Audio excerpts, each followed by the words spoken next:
संहिता की किताब उसका 23 अध्याय हमने निकालना है। भजन संहिता 23 अध्याय उसका हमने एक वचन पढ़ना है। कोई भी जन जिसको मिल गया पढ़ेंगे। यहोवा मेरा चरवाहा है, मुझे कुछ क्षति ना हो। हाँ, प्रार्थना करेंगे। प्रभु जी, इस दिए हुए सुंदर वचन के लिए आपका धन्यवाद करते हैं। आप अपना वचन हमें समझाइए। तेरे हाथों में हम अपने आप को देते हैं। विनतियाँ यीशु मसीह के नाम से मांगते हैं, आमीन। इधर वचन जो पढ़ा है ये बड़ा फेमस एक भजन संहिता है और कलीसिया के लोग इसको मुँह ज़बानी भी याद करते हैं। प्रभु का धन्यवाद। लेकिन फिर भी वचन कभी पुराना नहीं होता, इसलिए उसको कितनी भी बार हम पढ़ें तो वचन के द्वारा प्रभु हमसे बातें करता है। इधर लिखा है कि यहोवा मेरा चरवाहा है, मुझे कुछ भी घटी नहीं हो। प्रभु का दास ऐसा लिखता है कि परमेश्वर पिता यहोवा परमेश्वर मेरा चरवाहा है, इसलिए मुझे कोई भी घटी ना होगी। मेरे प्यारों, ये बात बड़ी ही प्यारी है और बड़ी अर्थ से भरी हुई है।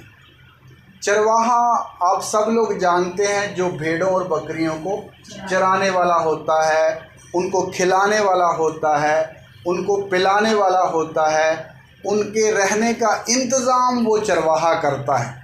एक चरवाहा जो होता है वो भेड़ों की सारी जिम्मेवारी लेकर उनको चलाता है।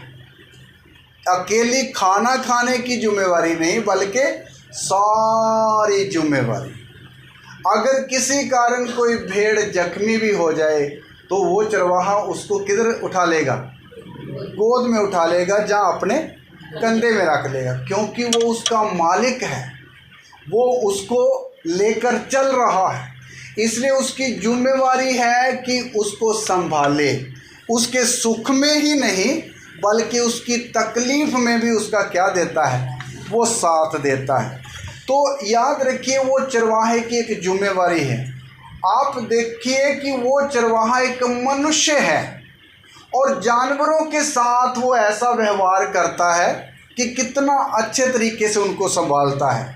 लेकिन यहाँ जो दास ने बात कही है, इसने बोला है परमेश्वर मेरा क्या है? चरवाहा है। यहोवा मेरा चरवाहा है। तो आप एक बात सोचिए, अगर मनुष्य चरवाहा एक भेड़ के साथ इतनी हमदर्दी जताता है, इतना प्यार जताता है, उसके दुख सुख का साथी रहता है, तो प्रभु उससे बढ़कर होगा या कम होगा? कितना बढ़कर, कितना ज़्यादा बढ़कर होगा। इसलिए मेरे प्यारों, घटी क्यों नहीं है दास को? क्योंकि उसने परमेश्वर को अपना क्या बना लिया? चरवाहा बना लिया है। उसने खुदावंद खुदा को अपना चराने वाला, अपना चलाने वाला, अपना संभालने वाला प्रभु बना लिया है। इसलिए आज मैं और आप भी आज जब प्रभु के पीछे चलते हैं तो मेरे प्यारों, हम खुदावंद के पीछे पीछे चल रहे हैं, ये बड़ी सौभाग्य की बात है। लेकिन हमने ये यहाँ तक पहुँचना है कि परमेश्वर को अपना क्या बना लें? चरवाहा बना लें। आप हर एक, जैसे दाऊद बोलता है यहोवा मेरा चरवाहा है, इसी तरह हर एक विश्वासी ने ये बात बोलनी है कि प्रभु मेरा चरवाहा है, प्रभु मेरा चलाने वाला है, प्रभु मेरा संभालने वाला है, प्रभु मुझे लेकर चलने वाला है, वो मेरी अगुवाई करता है। इसी तरह हर एक विश्वासी ने सर्वशक्तिमान परमेश्वर को अपना क्या बनाना है? चरवाहा बनाना है। मेरे प्यारों, ये चरवाहा परमेश्वर दाऊद का करके लिखा है। लेकिन अगर हम वचन की और ज़्यादा गहराई में जाकर पढ़ें तो परमेश्वर अकेले एक एक व्यक्ति का चरवाहा नहीं, बल्कि वो पूरी इस्राएल जाति का भी क्या था? चरवाहा था। पूरी इस्राएल जाति का भी प्रभु चरवाहा था, अगर हम वचन में से पढ़े। आइए पढ़ते हैं, ऐसा ही है। भजन संहिता 78 उसकी 52 आयत पढ़ेंगे, 78 और उसका 52 वचन पढ़ेंगे। भजन संहिता 78 का 52 वचन हम पढ़ेंगे। परंतु अपनी प्रजा को भेड़ बकरियों के समान प्रस्थान कराया और जंगल में उनकी अगुवाई पशुओं के झुंड की सी की। हाँ, देखिए वचन सुनिए कितना सुंदर है। परंतु अपनी प्रजा को भेड़ बकरियों के समान प्रस्थान कराया और जंगल में उनकी अगुवाई पशुओं के झुंड की सी की। इसका मतलब ये है कि परमेश्वर ने भेड़ बकरियों के समान अपनी प्रजा का प्रस्थान कराया, मतलब उसको चलाया, और जंगल में पशुओं के से झुंड की सी उनकी क्या करी? अगुवाई करी। ये इज़राइल की तरफ इशारा करता है। जो दास प्रभु का ये वचन लिख रहा है वो ये बोल रहा है कि हमारे परमेश्वर ने इस्राएल जाति को जब वो मिस्र से निकल कर आ रहे थे तो उनकी अगुवाई कैसे करी? जैसे पशुओं के झुंड की अगुवाई चरवाहे करते हैं, इसी तरह पूरी इस्राएल जाति की खुदाबंद ने क्या करी? अगुवाई करी। एक आप देखिए मेरे प्यारो, ये बड़ी एक विचित्र बात है। इस्राएली लोग जब मिस्र से निकले तो वो बहुत ज़्यादा थे, लगभग 30-32 लाख लोग थे। ध्यान देकर मेरी तरफ सुनना। इस्राएली 30-32 लाख लोग थे जब वो कहाँ से निकले? मिस्र से निकले। और मिस्र से निकाल कर खुदावंद उनको किधर ले जाना चाहता है? कनान देश में ले जाना चाहता है। मिस्र देश एक गुलामी का देश है, वहाँ उनको कष्ट हुआ, वहाँ उन्होंने बहुत पीड़ाएं सही, वहाँ उनको बहुत ताड़नाएं दी गईं। इसलिए दुखी होकर उन्होंने यहोवा परमेश्वर को पुकारा और खुदावंद ने उनकी दुहाई को क्या कर लिया? सुन लिया। याद रखिए, इज़राइल का ये जो मिस्र में रहना, ये हमारे साथ भी एक संबंध रखता है। कैसे? मिस्र जो है वो संसार को दर्शाता है और उसका जो राजा फ़िरौन है वो शैतान को दर्शाता है। इसी तरह हम भी मसीह में आने से पहले कहाँ फंसे हुए थे? संसार में फंसे हुए थे। और संसार का जो चलाने वाला शैतान है वो हम सब के ऊपर क्या रखता था? अधिकार रखता था। संसार में हमें भी शैतान ने दुष्ट आत्माओं की शिक्षाओं के पीछे लगा रखा था। हम भी बुरी बुरी लालसाओं के नीचे दबे हुए थे, नशों की आदत में, संसार की इच्छाओं के पीछे, अपने मन की इच्छाओं के पीछे, अपने शरीर की इच्छाओं के पीछे हम भी पहले अपना जीवन व्यतीत कर रहे थे। और उस समय शैतान ने हमें निराशा और दुखी और बड़ी ज़्यादा उलझनों में हमें फंसा कर रखा था। आप याद रखिए, आज भी कितने लोग संसार में फंसे हुए हैं। संसार बाहर से देखने के लिए लगता बड़ा सुंदर है, बहुत खूबसूरत है, लेकिन आप उनको आत्मिक तौर पर जब देखोगे तो मेरे प्यारों वो बहुत दुखदाई की हालत में। क्या है? बहुत दुखदाई की हालत में। इसलिए प्रभु यीशु भी जब पृथ्वी पर थे तो वो जब लोगों को देखते थे झुंड की तरह, तो वो उनके ऊपर तरस खाकर कहते थे ये लोग ऐसे हैं ऐसे लोग हैं उस झुंड की तरह जिनका कोई रखवाला या चरवाहा ना हो। मेरे प्यारो, इसलिए आज भी शैतान लोगों को दुखी करके रखता है, संसार में बीमारियों के द्वारा दुखी करके रखता है। कितने लोगों को शैतान ने बुरे बुरे बातों में फंसा कर रखा है, केसों में फंसा के रखा है, कितनी झगड़ों में फंसा के रखा है, कितने ऐसे उलझनों में फंसा के रखा कि उनके जीवन में कोई भी चैन और शांति नहीं है।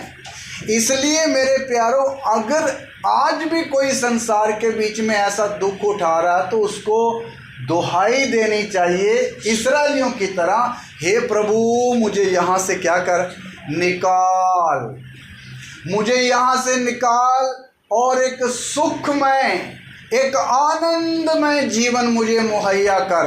अगर कोई दुहाई देगा तो खुदावंद उसकी दुहाई सुनकर उसको क्या करेगा, जरूर बाहर निकालेगा। ये प्रभु का वायदा है, वो निकालने वाला है। तो इसलिए हमको भी प्रभु ने जैसे इस्राएलियों को मिस्र से निकाला, हमें भी निकाल कर प्रभु अपनी कलीसिया में लेकर आया है और हमें भी स्वर्गीय कनान की तरफ क्या करे जा रहा है, प्रभु ले जा रहा है। ये बात सब लोग ध्यान देना है। अच्छा, प्रभु ने जब इस्राएलियों को मिस्र से निकाला तो उस घटना को थोड़ा हमने समझना है। उसको अगर हम समझेंगे तो हमें अपने जीवन और अपने मसीह जीवन के सफ़र के बारे में भी एक ज्ञान, एक नॉलेज हमारे दिमाग में आ जाएगी। तो आइए देखते हैं प्रभु ने इस्राएलियों को कैसे वहाँ से निकाल कर चलाया। निर्गमन की किताब उसका 13 अध्याय का 21 वचन हम पढ़ेंगे। निर्गमन 13 अध्याय और उसका 21 वचन हम पढ़ेंगे, जिसको मिल गया है।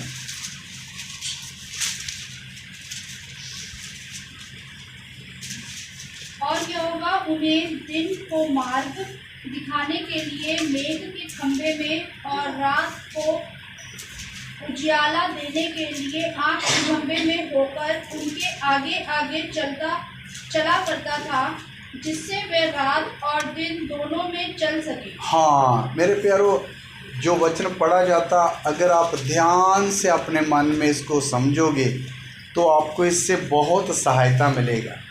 इधर लिखा है, और यहोवा उन्हें दिन को मार्ग दिखाने के लिए आग के खंभे में और रात को उजियाला देने के लिए उन्हें आग के खंभे में उनके आगे आगे होकर चला करता था, जिससे वो रात और दिन दोनों में सफ़र करें। अभी मेरी तरफ ध्यान देना। इस्राएली जो लोग जब मिस्र से निकले, आगे एक लंबा सफ़र उनको करना है कनान पहुंचने तक। तो उनको अगुवाई करने के लिए कोई ना कोई आगे चाहिए ना। मूसा तो प्रभु का दास है, लेकिन मूसा दास है तो भी एक मनुष्य है। इसलिए प्रभु ने इंतज़ाम क्या किया, इज़राइलियों को दिन में चलने के लिए बादल दिया। क्या दिया? बादल। वो बादल उनके आगे आगे चलता था और रात को चलने के लिए आग का बड़ा ऊंचा क्या दिया, एक खंबा दिया।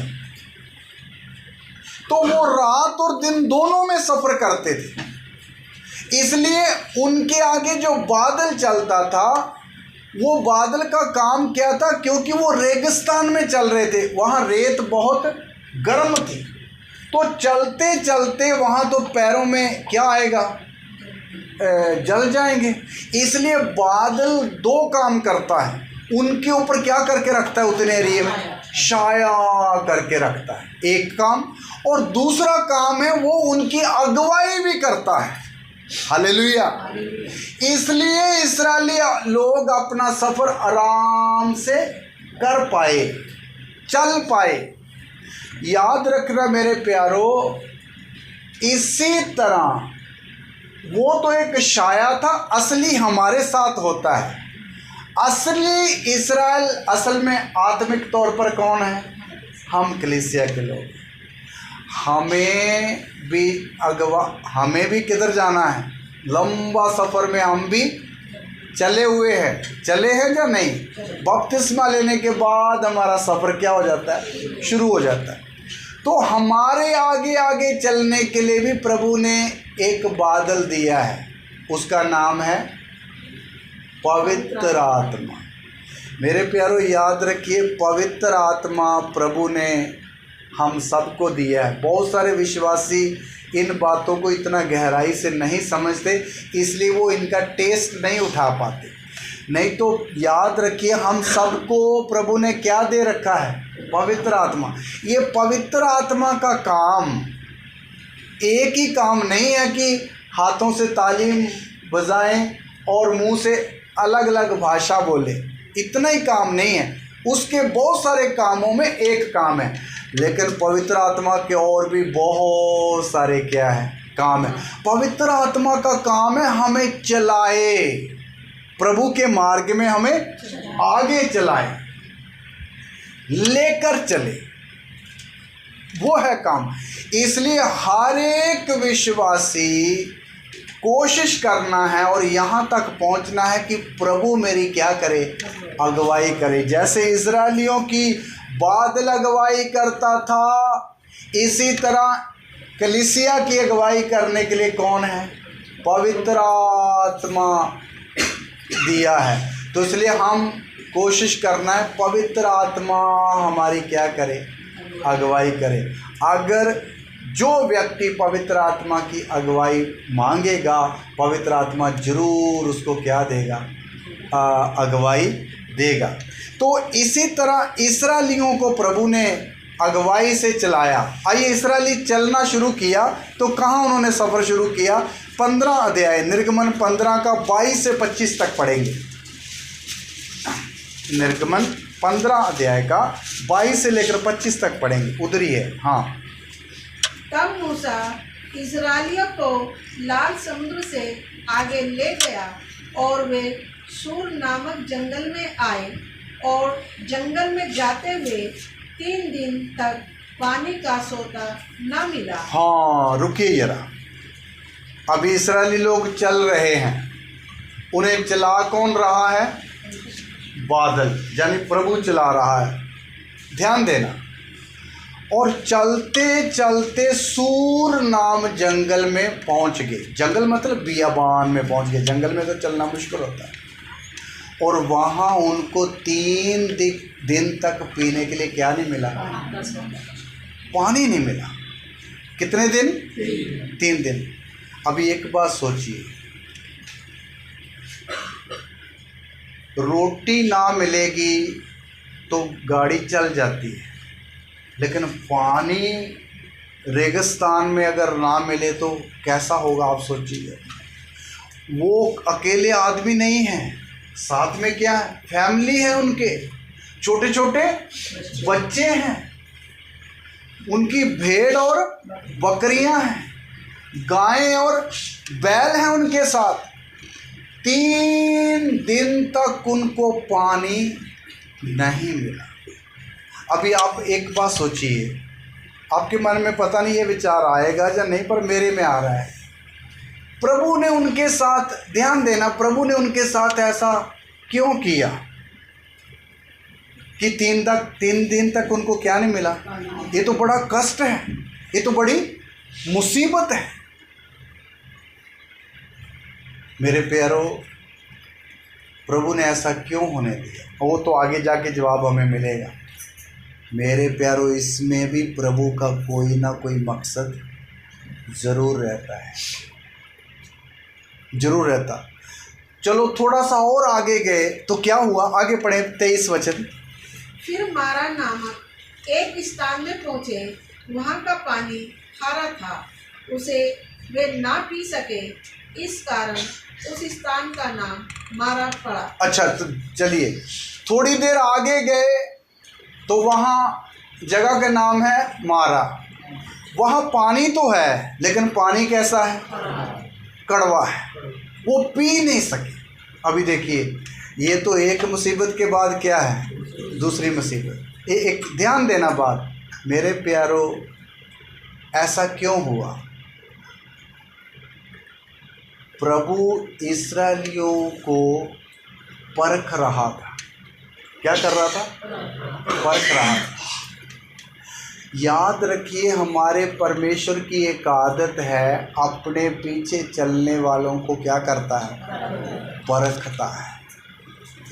वो परखता तो है, लेकिन परीक्षा में ना संभालता भी है। 3 दिन पानी नहीं मिला, लेकिन उनका कोई नुकसान, ना तो कोई बच्चा का नुकसान हुआ, ना भेड़ का कोई बच्चा ही मरा, ना इंसानों का बच्चा, ना जानवरों का बच्चा। इसका मतलब परीक्षा में भी प्रभु ने उनकी क्या करी? सहायता करी। तो याद रखिए, अगर इस्राएली लोगों की प्रभु ने परीक्षा ली, तो हमारी भी कभी कभी होती है या नहीं? हाँ जी, होती है। हमारी भी परीक्षा होती है। कभी हमारे जीवन में पैसे की तंगी के द्वारा प्रभु हमें परखेगा, कभी प्रभु हमारा बिजनेस थोड़ा डाउन होने देकर भी प्रभु हमें परखेगा, कभी घर की समस्या, सास की समस्या, नंद की समस्या, या और किस्म किस्म की समस्याओं के द्वारा भी प्रभु हमें परखेगा। वो क्या परखेगा कि आप ऐसी हालत में कैसे खड़े रहते हैं, या आपका रिएक्शन क्या होता है, प्रभु उस बात को परखता है। हालेलुया। इसलिए मेरे प्यारों, कभी हमारे जीवन में ऐसा उथल पुथल हो तो एकदम घबराना नहीं है, एकदम बुड़बुड़ाना नहीं है, और ये मत सोचना कि नहीं प्रभु तो हमें भूल गया, प्रभु ने हमें छोड़ दिया, इसलिए तो हमारे जीवन में ये सब हो रहा है। क्या इस्राएलियों को प्रभु ने छोड़ दिया यहाँ? कभी नहीं। लेकिन कभी कभी मुसीबत, परीक्षा आते समय ऐसे विचार हमारे जीवन में जरूर आते हैं। कितने लोग मुझे बोलते हैं, मुझे बोलते नहीं पास्टर जी, अगर प्रभु हमारे साथ होता तो ये काम फिर क्यों नहीं होता है? अगर प्रभु हमारे संग संग रहता तो फिर हमें आगे ऐसी मुसीबत में क्यों पड़ने देता? तो मुझे दुख भी आता है और थोड़ी थोड़ी हंसी भी आती है। दुख इसलिए आता है कि ये प्रभु के प्रोग्राम को नहीं समझ रहे हैं, और हंसी इसलिए आता है कि प्रभु कैसी उलझन में कई बार विश्वासियों को फंसा भी देता है। इसलिए मेरे प्यारों, कभी हमारे जीवन में ऐसा उथल पुथल हो जाए तो एकदम कभी ना घबराइए। हम घबराते क्यों? क्योंकि हमें प्रभु का वचन पूरी तरह याद नहीं रहता, प्रभु का प्रोग्राम हम नहीं समझते कि प्रभु काम कैसे करता है। परीक्षा हमेशा होती है या थोड़ी देर के लिए होती है? परीक्षा हाँ कभी कभी होती है। भैया ने बोला थोड़ी देर के लिए होती है। मेरे प्यारों, याद रखना, परीक्षा थोड़ी देर के लिए होती है। जब प्रभु उसमें से आपको परख लिया तो वो परीक्षा क्या हो जाएगी? समाप्त हो जाती है। आइए, जब इनकी परीक्षा खत्म कैसे होती है? अभी 25 वचन पढ़िए, 24 पढ़िए, 23 हमने पढ़ा। पानी मिला लेकिन कड़वा मिला, फिर इस्राएलियों ने क्या किया? तब वे यह कहकर मूसा के विरुद्ध बकबक करने लगे, हम क्या पिए? तब मूसा ने यहोवा की दुहाई दी, और यहोवा ने उसे एक पौधा बतला दिया, जिसे जब उसने पानी में डाला तब वह पानी मीठा हो गया। हाँ, सुनिए, लोगों ने मूसा को बोला, हे मूसा, हमें पास तो पानी नहीं है। तो मूसा ने किसको बोला? प्रभु को बोला। तो जैसे ही मूसा ने प्रभु को दुहाई दी तो प्रभु ने क्या बताया? मूसा, वो देख, पानी के किनारे में एक पेड़ दिखाई दे रहा है, उसको काट और किधर डाल दे? उस पानी में डाल दे। जैसे मूसा ने डलवाया भाइयों से पानी में, वो पानी क्या हो गया? उन्होंने पेट भर भर के क्या पिया। एक बात सुनिए, इसका मतलब समस्या का हल पास ही था। समस्या का हल किधर था? लेकिन मुझे और आपको नहीं पता था। किसको पता था? ये पौधा पहले भी वहाँ था, मूसा को नहीं समझ आया। ये पौधा पहले भी ये वहाँ था, इस्राएलियों में कितने बुद्धिमान व्यक्ति होंगे, उनको दिखाई नहीं दिया। जैसे प्रभु के कान में दुहाई पहुंची तो प्रभु ने बोला इसको काटो और पानी में डालो। याद रखे, जैसे डाला समस्या खत्म, परीक्षा भी खत्म। इसी तरह याद रखिए, कई बारी हम परीक्षा में जब पड़े होते हैं तो हमें ना हल नहीं दिखता, कोई रास्ता नहीं दिखता, आगे कुछ नहीं दिखाई देता। तो तब ना हमारे विचार थोड़े और उल्टे पुल्टे हो जाते हैं, हम गलत सोचना शुरू कर देते, लेकिन वो गलत है, ऐसा नहीं सोचना। परीक्षा में करना क्या है? प्रभु की दुहाई देनी, प्रभु आप रास्ता बताओ। क्या करना है? आप रास्ता बताओ, हम क्या करें। और कई बार प्रभु एकदम बताएगा भी नहीं, सिर्फ खड़े रहो, धीरज धरकर क्या रहो। प्रभु कभी धोखा देने वाला प्रभु नहीं है। वो आप खड़े रहोगे तो जरूर थोड़ी देर के बाद वो आपको रास्ता या दरवाज़ा बता ही देगा। हालेलुया। तो इसलिए हमारे जीवन में भी कभी ऐसे हो तो एकदम घबराना नहीं, खड़े होना। जहाँ से छोड़ा उसके आगे पढ़ेंगे सिस्टर। वही यहोवा ने उनके लिए एक विधि और नियम बनाया, और वही उसने यह कहकर उनकी परीक्षा की। हाँ, ये प्रभु ने उनकी क्या करी थी? परीक्षा करी थी। तो प्रभु इस्राएलियों को 40 साल के लंबे सफ़र में ले जाकर उनको बहुत कुछ सिखाया और उनकी परीक्षा भी करी थी। प्रभु जब चरवाहा बनता अपनी कौम इज़राइल का, तो उनको चलाते चलाते चराता है, चराते चराते ले जाता है। तो कभी प्रभु उनको परखता भी है। अच्छा, परख लिया, समस्या खत्म होगी, सफ़र आगे शुरू हो गया। और आगे सफ़र देखते किधर हो गया? 15 का 27 वचन पढ़े, इसी का 27 वचन। तब वे एलोन को आए, जहाँ पानी के 12 सोते और 70 खजूर के पेड़ थे, और वहाँ उन्होंने जल के पास ढेर खड़े किए। मैं भी पढ़ता हूँ।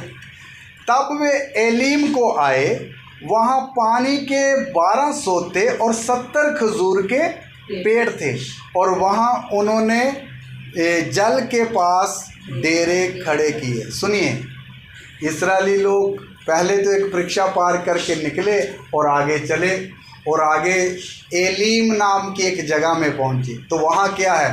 पानी की कोई कमी नहीं, खाने के लिए खजूरों की कोई कमी नहीं। उन्होंने तो बड़ा आनंद मनाया, यहाँ ही तंबू लगाते हैं।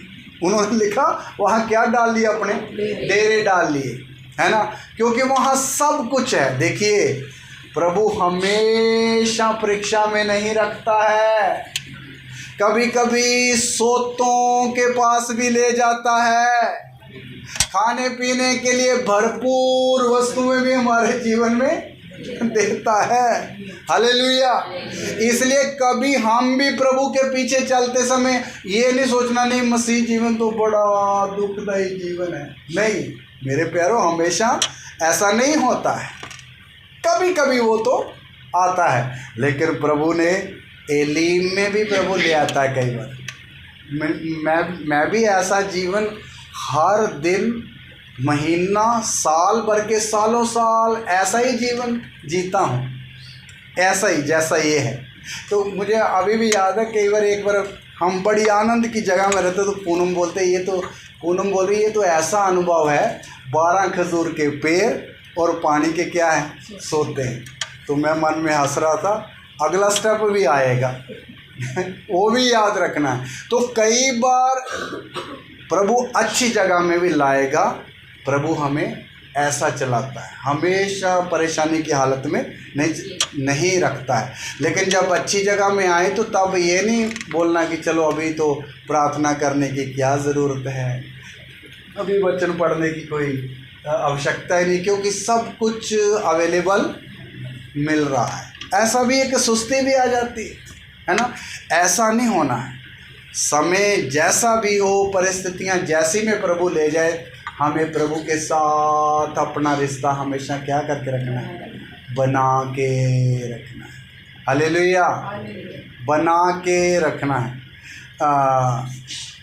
जब इस्राएली वहाँ रह रहे थे, काफ़ी देर रहते रहे, लेकिन ये उनका चलने का तरीका तो आपको पता है ना, जब तक बादल खड़ा है तब तक इस्राएली क्या रहेंगे, रुके रहेंगे। लेकिन जिस दिन बादल उठ गया, इस्राएलियों को भी तंबू क्या करने पड़ते हैं। आपको मालूम, ये बादल कई बार क्या करता है, दिने रुक जाएगा और शाम को बोलेगा चलो, बादल चलना शुरू हो जाएगा, तो इस्राएलियों को शाम को, कई बार ये बादल महीना महीना हिलेगा ही नहीं, खड़ा रहेगा। तो इस्राएली भी लोग भी क्या, महीना आराम से बकरियों को पानी पिलाएंगे, उनका दूध निकालेंगे, बच्चों को पिलाएंगे, आप पिएंगे, वो वहाँ रहेंगे। ऐसा था उनका सफ़र। कई बार बादल 6 महीने भी हिलता नहीं है, खड़ा रहता है, इस्राएल लोग खड़े रहते हैं। कई बार साल साल भी हिलता नहीं। ये सारी बातें यहाँ लिखी हुई है, लेकिन अभी मेरे पास समय नहीं कि वो बता सके। लेकिन एलीम से बादल थोड़ी देर के बाद क्या हो गया, उठना शुरू हो गया।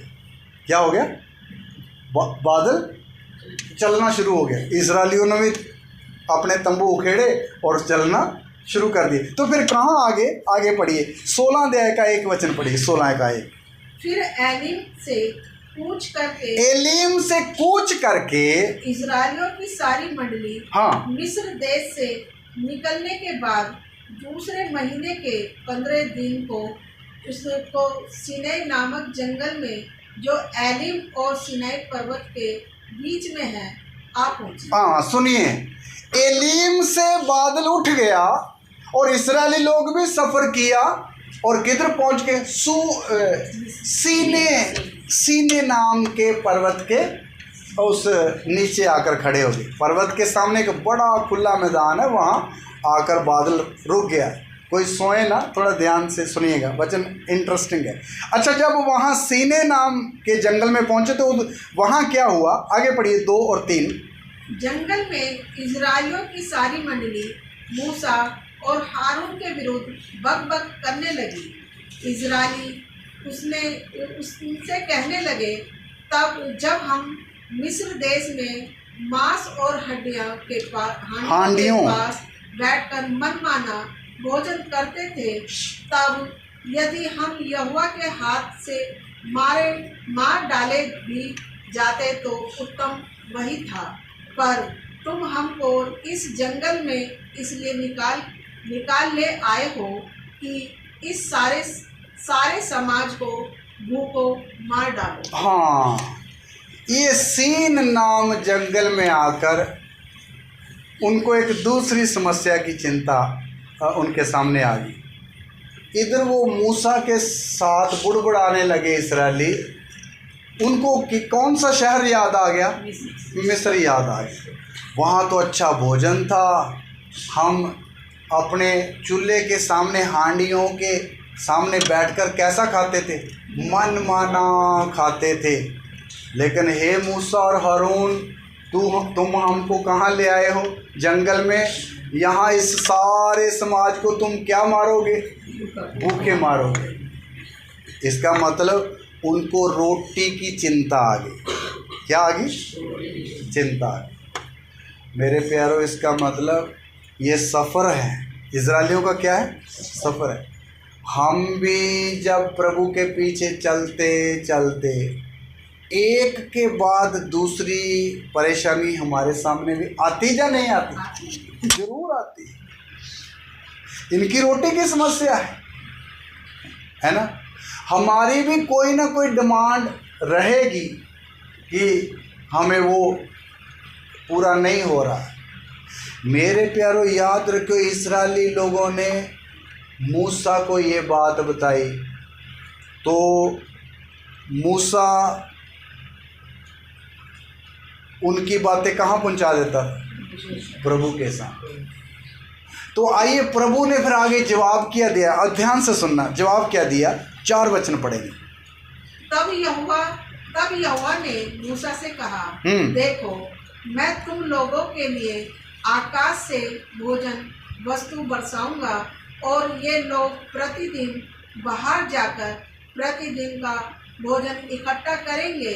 इससे मैं उनकी परीक्षा करूंगा कि ये मेरी व्यवस्था पर चलेंगे कि नहीं। हाँ, अभी ध्यान देना, उन्होंने आज डिमांड करी है, प्रभु का जवाब भी मूसा को पहुंच गया। हे मूसा, इस प्रजा को मैं खाना खिलाऊंगा, लेकिन कहाँ से? स्वर्ग से। स्वर्ग से इनके लिए मैं भोजन वस्तु भेजूंगा, और ये प्रतिदिन, वहाँ शब्द जो लिखा, प्रतिदिन सुबह बाहर जाएंगे और अपना अपना भोजन क्या करेंगे? इकट्ठा करेंगे और उसको खाएंगे। आपको वो वचन पता, सारी बातें पता।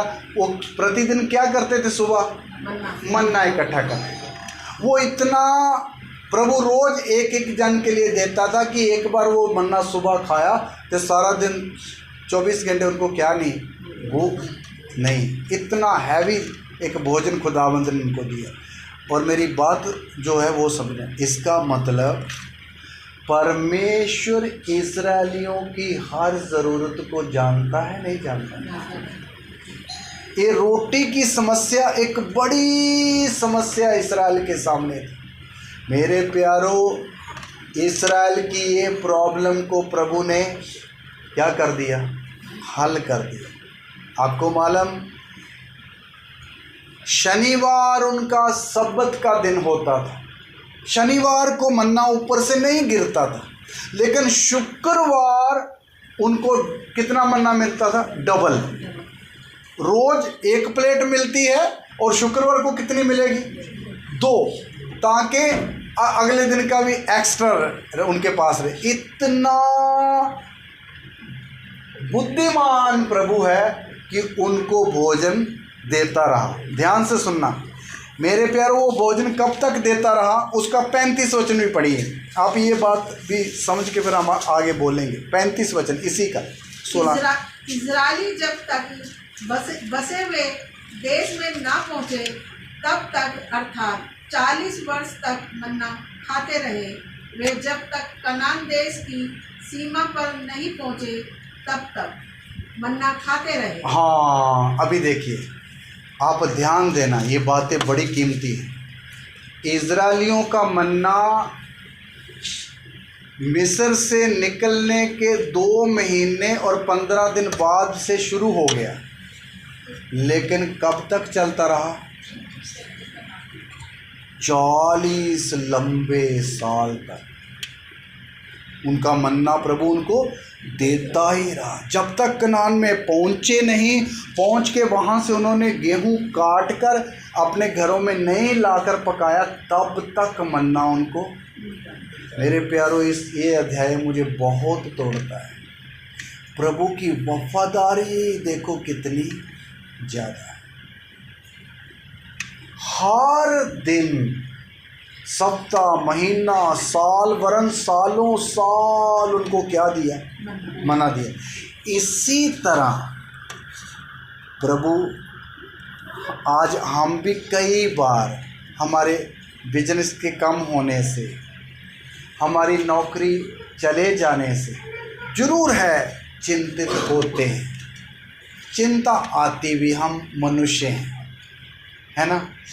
पर मेरे प्यारो, मैं आपको बड़ी नम्रता सहित ये वचन बताता हूँ, हमें ना इन वचनों पर क्या रखना है? इन वचनों से सीखकर अपने प्रभु पर क्या रखना है? भरोसा रखना है। इस्राएल को 40 वर्ष तक खुदावंद मन्ना खिलाता रहा, तो क्या हमें रोटी नहीं खिलाएगा?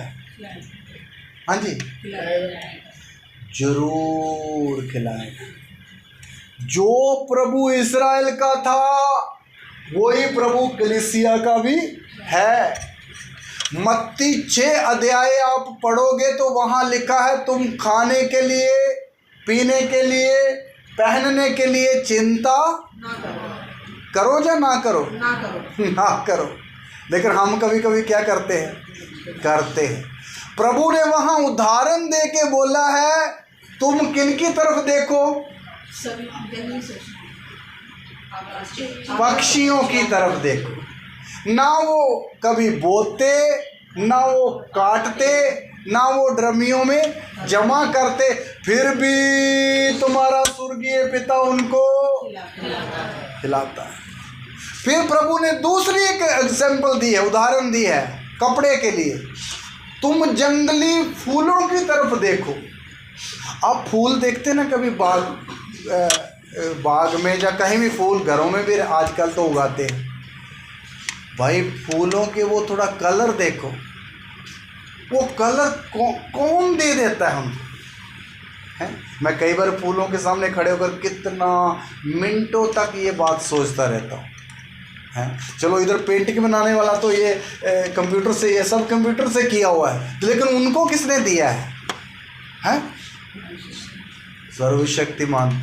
और प्रभु वहाँ एक बात बोलता, सुलेमान भी अपने सारे जीवन में ऐसा कपड़ा नहीं पहने।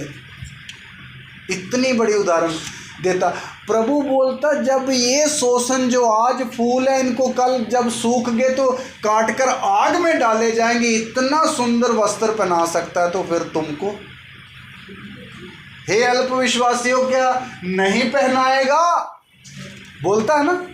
तो मेरे प्यारों, अगर आपके पास आज बिजनेस कम है, अगर आपके पास जॉब अभी नहीं है, तो आप संसार के लोगों की तरह चिंतित होने की ज़रूरत नहीं है। उधर एक मत्ती 6 अध्याय में एक बात लिखी, तुम्हारा स्वर्गीय पिता जानता है, ऐसा लिखा ना। अन्य जातियों की तरफ उनकी तरह चिंता क्यों नहीं करना? क्योंकि उनका क्या नहीं है? पिता नहीं है। लेकिन हे विश्वासी, तेरा और मेरा स्वर्गीय क्या है? पिता है।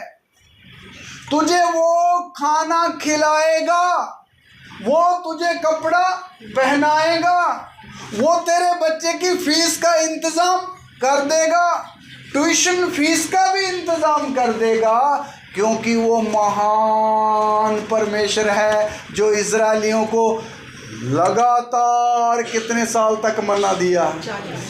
40 लंबे साल तक। हालेलुया। तो इसलिए फिक्रमंद ना होना, भरोसा बनाए रखना। इजराइल को खिलाता है तो हमें भी ज़रूर खिला। उसने वायदा वचन लिख कर दिया हुआ है, तो इसलिए हम चिंता नहीं करना है। लेकिन प्रभु की एक आदत है, ये भी बात समझना। प्रभु की एक आदत है। प्रभु ने इस्राएलियों को खाना देते समय क्या बोला था? कितने दिनों का इकट्ठा दूंगा? हाँ जी, प्रतिदिन का। लेकिन मनुष्यों की आदत पता कैसी है? हमें थोड़ा इकट्ठा चाहिए। हम बोलते ना चलो मुझे 1 महीने का राशन डलवा दो, ऐसा शब्द होता ना केवल। लेकिन प्रभु की आदत कैसी है? मुझे ये शब्द बड़ा प्यारा लगता है। मेरी जेब में अगर डेली का खाना खाने के लिए अगर आज के दिन के लिए पैसा है ना मेरी जेब में, मैं नहीं डरता किसी से और ना कोई चिंता को आने देता। क्यों? आज का दिन के लिए भोजन है। कल की करने के लिए तो मना किया है। मत्ती 6:34 में क्या लिखा है? कल की चिंता ना कर, कल अपनी चिंता आप कर लेगा। और नीचे एक लाइन और भी है, आज के लिए आज का दुख आपको मालूम। इसलिए मेरे प्यारों, प्रभु प्रतिदिन, प्रभु की आदत है प्रतिदिन का भोजन। इसलिए आज के लिए जब भोजन है, कपड़ा है, तो क्या फिक्र है? तो अगर कल की चिंता आए तो उस चिंता को बोलना, ए मत्ती 6:34 तू भी जाके पढ़, कल आप फिर सोचेंगे, कल दिन चढ़ेगा तो सोचे। ऐसा आदत बना के देखो, आप कभी भी उदास हो नहीं पाओगे। प्रभु से डर कर बोलता हूँ, उसकी उपस्थिति में बोलता हूँ, कई साल ऐसा जीवन बिताने के बाद आपके सामने बोल रहा हूँ, कई साल। मेरे पास थोड़ी कोई नौकरी है, ना मेरे पास कोई बिजनेस है, फिर भी हैप्पी रहता हूँ। आप देखते हैं सालों सालों। इन वचनों को प्रभु के अनुग्रह से मैंने चबा चबा के फजल से खाया है। हालेलुया।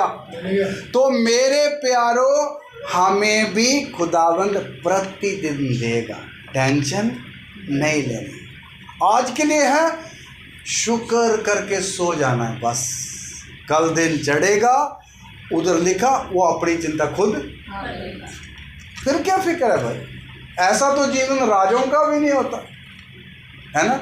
इसलिए हम राजे हैं, वो तो हम सच्ची मुच्ची क्या है, राजे हैं। हालेलुया।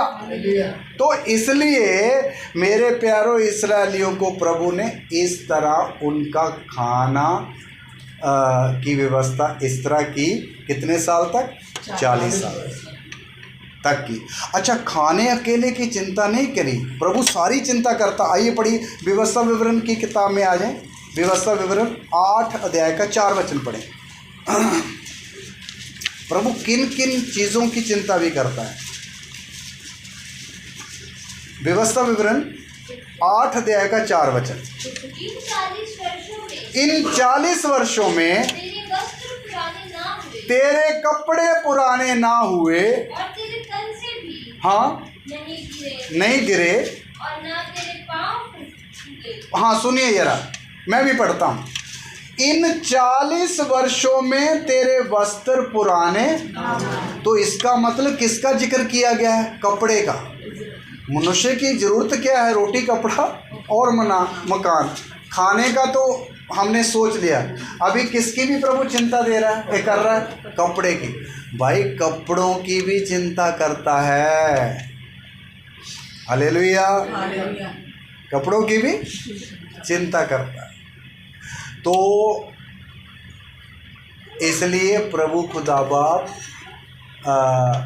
आपके खाने का केवल नहीं, आपकी क्या पहनना चाहते हैं, कैसा पहनना चाहते हैं, आपका तन को भी प्रभु क्या करेगा, ढांपेगा। उसकी भी प्रभु क्या करता है, चिंता। और नीचे एक बात लिखी, तेरे पाँव और ना तेरे पाँव फूले, क्योंकि वो सफ़र कर रहे थे।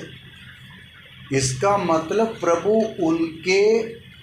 उनकी तंदुरुस्ती की भी क्या करता है, याद रखिएगा, पॉइंट नोट करें। प्रभु अकेला रोटी और कपड़ा की नहीं, हमारी शरीर की भी चिंता करता है। हालेलुया। आप याद रखिए, आपके शरीर को स्वस्थ रखने के लिए प्रभु आपके ऊपर नज़र रखता है। लेकिन आप थोड़ा परहेजगार होना चाहिए। ये नहीं कि फास्ट फूड बाहर का खाते खाते अपना ही पेट खुद खराब करे, तो फिर प्रभु पर दोष मत लगाइएगा। नियम में रहें, तरीके से खाए पिए, प्रभु आपका शरीर भला चंगा रखेगा। हालेलुया। कैसा रखेगा? कल परसों एक व्यक्ति मुझे बाहरी देश से फ़ोन करके पूछ रहा है, पास्टर ये जो हमारे जिस्म में बीमारियां आती है, क्या ये हमारी गलतियों से आती है? तो मैंने बोला नहीं, गलती का एक नंबर है, उसके कारण भी प्रॉब्लम आती है, लेकिन बाकी 3 कारण और भी है। तब मैं उनको खोल बताए तो फिर उसको समझ आया। तो फिर उसने अगला सवाल पूछा, ये पास्टर फिन्नी और उनकी पत्नी ये तो प्रभु में अच्छे भले चलते हैं, है ना, वचन पकड़ कर चलते हैं, सेवा करते हैं, लेकिन इनके जीवन में बीमारी क्यों है? इसका जवाब दो। बात ठीक है उसकी, क्योंकि पास्टर की मिसेज को कैंसर है और लंबे समय से है। अभी पिछले हफ्ते वो बता रहे थे कि उनके पेट में जो रसौली वो 1.5 किलो से भारी हो गई है ना, 1.5 या 1 किलो से ऐसे। तो पास्टर खुद भी ठीक नहीं रहते हैं। इस बार जब वो बाहरी देश से आए तो हमारी जून में क्लास होती थी, वो मई में आ गए थे इंडिया, लेकिन उन्होंने बोला क्लास ले नहीं सकते, मेरा शरीर बहुत कमज़ोर है, तो इस बार हमारी क्लास हुई नहीं, जून की क्लास। तो मुझे उसने ये सवाल पूछा, तब मैंने उसको बताया, भाई मैंने आपको शरीर में बीमारी आने के 4 कारण बताए थे, और लास्ट कारण बताया था कि प्रभु हमें कलीसिया के आगे गवाह बनाता है, उसके कारण भी क्या आती है बीमारी। तो मैंने बोला पास्टर फिन्नी और एमी दीदी कलीसिया के लिए क्या है, एक गवाह है। आप वो बीमार हैं लेकिन बिस्तरे में पड़े पड़े दिखते हैं कभी? बोलता नहीं, वो तो भागते रहते हैं, उनके जीवन में चैन नहीं है, मतलब इतनी मेहनत करते हैं। तो मैंने बोला यही है एक गवाही, जिसमें इतनी तकलीफ होने के बाद भी वो हाय ऐसा नहीं करते, बल्कि आनंद के साथ प्रभु का काम करने में लगे रहते। तब उसको जवाब मिल गया कि सचमुच ऐसा। तो मेरे प्यारों, याद रखिए, अगर हमारे जिस्म में कोई प्रॉब्लम है अभी, तो खुदावंद उस हालत में भी अपने दास दासियों को प्रभु क्या करेगा, चलाएगा। ये नहीं कि पड़े ही रहने देगा कि उसमें पड़े रहें, कोई काम ना करे, ऐसा प्रभु की आदत नहीं। पड़े रहने, आपने नारायण को तो देखा है ना, मंगोलपुरी वाले, वो बंदा भले बिस्तरे में पड़ा था फिर भी वो हाय करता था। भाई उधर पड़े पड़े भी बीमारों के लिए क्या कर रहा है, प्रार्थना। उसको पास्टर घोषित कर दिया गया था, वो लोगों के लिए प्रार्थना करता था, लेकिन खुद क्या है, बिस्तरे में पड़ा। वो पढ़ना एक प्रभु की मर्जी थी, दूसरों के लिए एक गवाह है। हे तुम छोटी छोटी प्रॉब्लम लेकर उदास होकर बैठे रहते, देखो ऐसा बंदा भी आनंद से क्या कर रहा है, तेरे लिए प्रार्थना कर रहा है। तो प्रभु बीमारी अगर आने भी देता है किसी कारण से, प्रभु का कोई प्रोग्राम होगा, उसमें भी प्रभु उसको चलने के लिए क्या देता है, बल देता है। तो प्रभु हमारे शरीर की प्रॉब्लम, शरीर की स्वास्थ्य का भी क्या रखता है, ध्यान। हालेलुया। इसके अलावा प्रभु ने इस्राएलियों को और भी बहुत बातें कही। आइए उसमें एक व्यवस्था विवरण 31 अध्याय में आ जाए, 31 का 8। मैं जल्दी समाप्त कर रहा हूँ।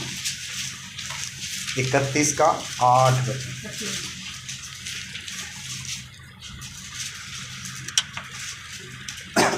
और तेरे आगे आगे चलने वाला यहोवा है, वह तेरे संग रहेगा और ना तो तुझे धोखा देगा और ना छोड़ देगा, इसलिए मत डर और तेरा मन कच्चा ना हो। हाँ, ये भी वचन परमेश्वर ने इस्राएल के 40 साल के सफ़र में उनको बोला। हालेलुया। तो ये वचन इस्राएल के लिए तो उस समय था, आज किन के लिए है, हमारे लिए। तो मेरे प्यारों, आप भी याद रखना, आपके आगे आगे कौन चल रहा है, परमेश्वर चल रहा है, और वह जो आगे आगे चल रहा है आपके संग भी रहेगा। लिखा है क्या रहेगा, ये आप खड़े हो और आपके दाहिने तरफ कौन खड़ा है, आपका प्रभु खड़ा है, और ना वो कभी आपको धोखा देगा ना कभी छोड़ेगा। देखिए, आपका मित्र आपको धोखा दे सकता है, आपका सगा भाई बहन आपको धोखा दे सकता है, माँ सास ससुर धोखा दे सकता है, लेकिन खुदावंद कभी भी धोखा नहीं देगा। इसलिए ज़्यादातर अगर आसरा रखना है, जब मित्रता पालनी है, तो किसके साथ पालनी चाहिए, परमेश्वर के साथ। वो कभी भी धोखा, भले सब भी धोखा दे जाए तो प्रभु फिर भी धोखा नहीं देता है। ये बात मुझे बड़ी प्यारी लगती है। हालेलुया।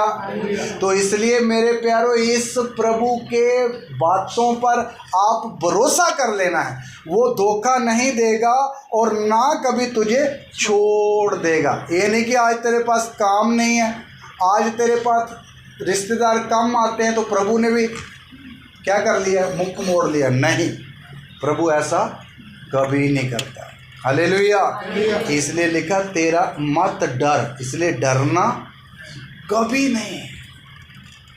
इसलिए कभी भी एक विश्वासी के अंदर डर नहीं होना चाहिए।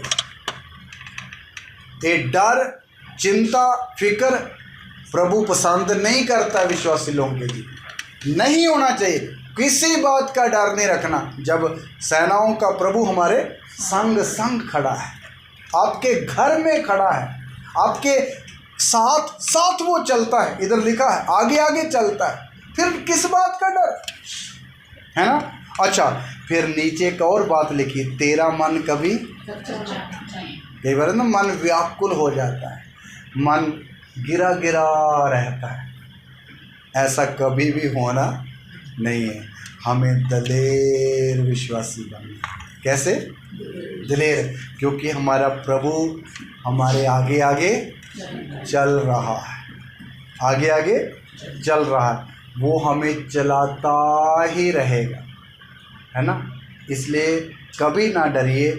और एक आयत पढ़ के और हम समाप्त करेंगे। भजन संहिता 37 उसका 3 आयत से 5 तक पढ़ के समाप्त करें। हमें करना क्या है आज, जब प्रभु ने हमें इतनी प्रतिज्ञाएं दी है, इतने वायदे दिए हैं, तो हमें क्या करना है।